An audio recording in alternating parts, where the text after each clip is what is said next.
The Middle East crisis affected Zimbabwe in a very, very bad way. This crisis teaches Zimbabwe in particular and Africa in general to develop and enhance its agricultural, industrial, and domestic infrastructure so that it produces its own products and cushions itself from crises like this one that is happening in the Middle East. His Excellency Ambassadeur Kufa Edward is a Zimbabwean diplomat. He represents Zimbabwe at major diplomatic forums and works to strengthen regional cooperation, political dialogue, and relations among African states. We should cooperate and work as a unit, as one unit, as an African Union. We must speak with one voice, one objective, and try and use African diplomacy in order to resolve the problems of the Middle East and of the continent. We should promote peace and dialogue.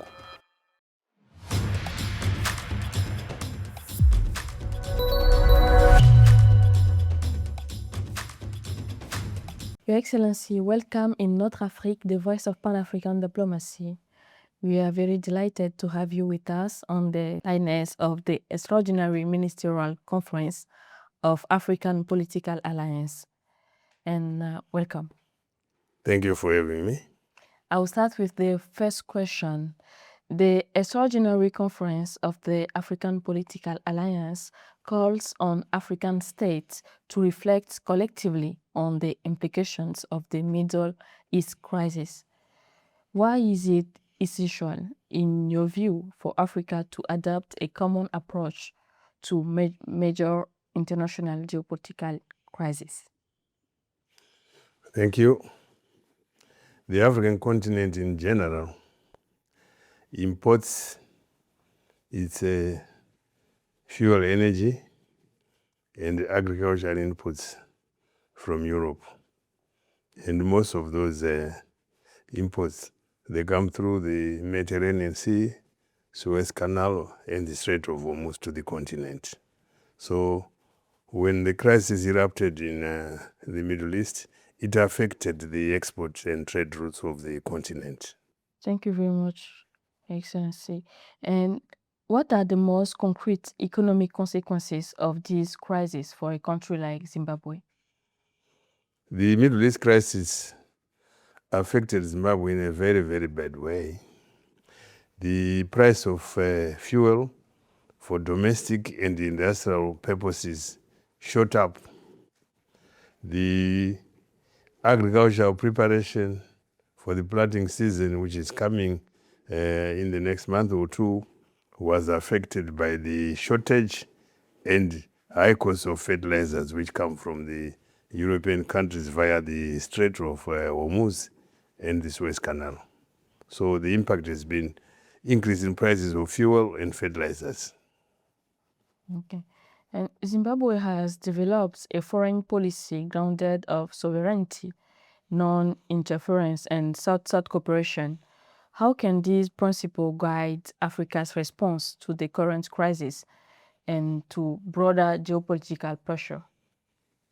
This crisis teaches Zimbabwe in particular and Africa in general to develop and enhance its agricultural, industrial, and domestic infrastructure so that it produces its own products and cushions itself from crises like this one that is happening in the Middle East. So we must develop our own infrastructure for production of fertilizers and for the fuel that is used in the domestic and industrial markets of infrastructure. And the African Political Alliance aims to strengthen diplomatic coordination among its member states. How can countries like Zimbabwe contribute to building a more coherent and influent African diplomacy on the international stage? The first thing we need to do is to work within the framework of the African Union. And that means that we should cooperate and work as a unit, as one unit, as an African Union. We must speak with one voice, one objective, and try and use African diplomacy in order to resolve the problems of the Middle East and of the continent. We should promote peace and dialogue so that in future, when things like this happen, we can speak with one voice as one continental unit through the Africa Union. Thank you very much, Excellency. And what concrete outcome do you hope this conference of the African Political Alliance will deliver? This conference is very useful. It helps us to unite, assess, analyze our future, especially in light of crisis like this one that has just happened in the Middle East. It makes us really scrutinize our early warning systems and allows us to coordinate and cooperate as a continent so that we assist and help each other to cushion ourselves from shocks like this one that has just happened in the Middle East. The impact has been very negative on the continent because we have always cooperated and traded with the Middle East as our neighbors. And the Middle East we regard it as a good neighbor for the continent. So when it's affected, geographically it might be very far from the continent, but the effects of that crisis has impacted negatively on the continent. So we must sit back, analyze the crisis, cushion ourselves from future shocks, and put in place systems that can prevent such shocks in future.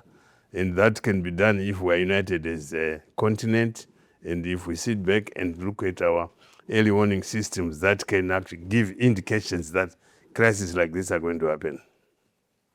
Thank you very much, Excellency. And finally, what message would you like to share with young Africans about the role the continent must play in building a fair and a peace place, more balanced international order? The continent must come together, develop, work towards the systems and institutions that promote the continent in terms of looking into the AU 2063 agenda. We should encourage young Africans to follow what the AU teachings say about the continent. And recently, for your information, we just did a conference in Accra where we're discussing the reparations caused by the slave trade. Yes. That is a good lesson for us, and we should do the same as a continent to be able to unite ourselves and speak with one voice as Africans. That can help us in whatever aspirations and objectives we have as a continent that is looking forward to developing. And also, we must enhance our efforts in making sure that the African Free Continental Trade Area succeeds in its objectives. That is to increase trade, value addition, and trade within ourselves by lifting borders. Thank you very much, Your Excellency, for your time in Notre Afrique, the voice of Pan-African diplomacy. We are very grateful. Thank you very much. Thank you for having me.